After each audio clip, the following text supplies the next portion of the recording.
Welcome to our notes on absolute value equations. Students will be able to solve and graph absolute value equations on a number line.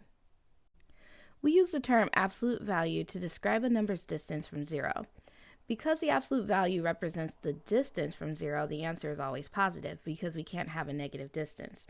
The negative just tells us in which direction it is. So for example, if I have the absolute value of -3, I'm saying that is 3 units away from 0.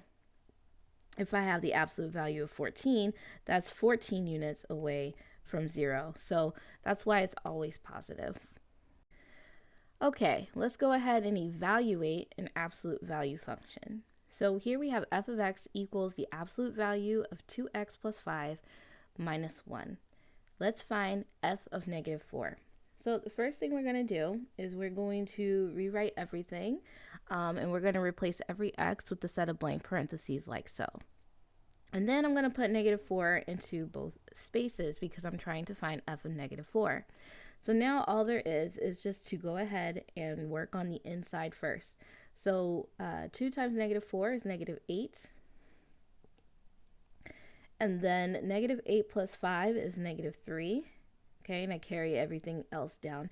Now this is a new part, or it's a review. The absolute value of -3 is 3 because -3 is 3 units away from 0.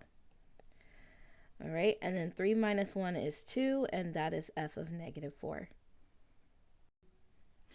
Okay, so here's a problem that I would like for you to try. Find f of 1 for this f of x equaling the absolute value of 3x minus 4 plus 5. Part 1. Solve absolute value equations. You could have 0 solutions, 1 solution, or 2 solutions. To solve an absolute value equation, we must first get rid of the absolute value symbols. Example. Find the solution or solutions to the absolute value equation, then graph. Example 1a. Here we have the absolute value of x equals 5. And what this translates to is what are the x values that are 5 units away from 0? Okay, this one's a lot easier to read than others. So we're going to follow a series of 3 steps. The first step is to set up the first equation. The first equation says set the inside of the absolute value equal to the value on the outside, okay? And in this case, we are already solved. X is equal to 5 because 5 is 5 units away from 0. Step 2 says set up the second equation. We have to set up 2 whenever we're dealing with absolute value. Set the inside equal to the negative of the value on the outside. Well, we also solved that immediately just from following those instructions. -5 is also 5 units away from 0. Let me make this a little bit better. Okay, so then I just go ahead and put it on a number line, and this is setting us up for, absolute value inequalities. So those are the 2 x values that are 5 units away from 0. Okay, let's move on to a more complex problem here. Example 1b.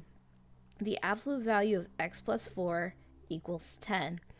As you learn more math, you'll understand where this is coming from, but right now I don't really expect you to understand what I mean by this, but this is asking for the x values that are 10 units away from -4, not +4, but -4. And so as we start to complicate things, we stop, translating it and just work with the procedures. But this is really saying what x values are 10 units away from -4. So let's follow step 1. Step 1 says set up the first equation, which is to set the inside, which is x plus 4, equal to the outside. And then we solve. Okay, so we're going to subtract 4 from both sides, and when we do that, we get x equals 6. So that's 1. Step 2 says set up the second equation. We're going to set the inside equal to the negative of the outside. Okay, so now we're going to subtract 4 from both sides, and so we get x equals -14, and we have solved this one. We're just going to go ahead and put it on the number line.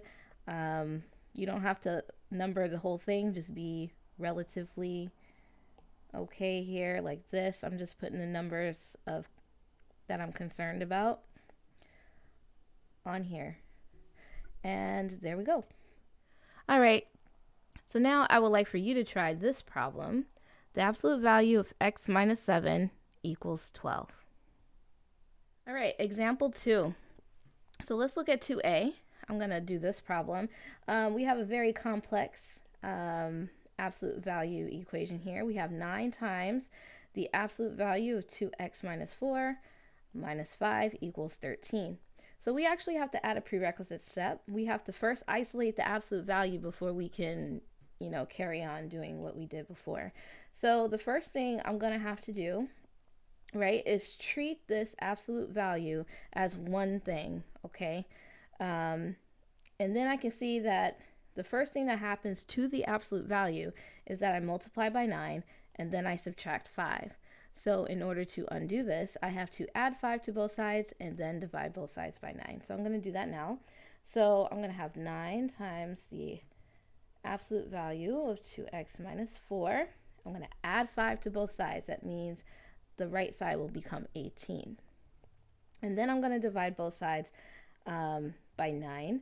So I'm going to have the absolute value of 2x minus 4 equals 2. And actually, I'm going to make this very clear that these are not ones. So I like to draw them really tall.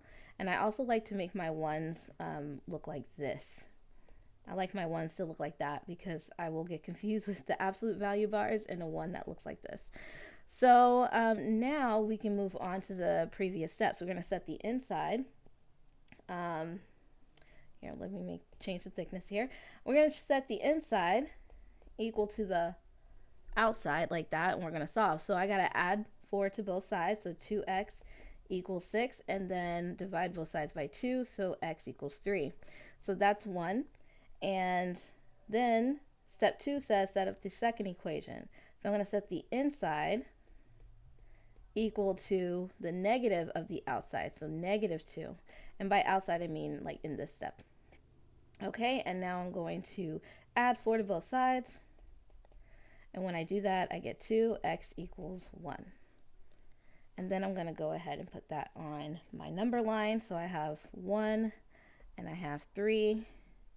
Again, putting it on the number line is really setting us up for absolute value inequalities. It'll make way more sense then.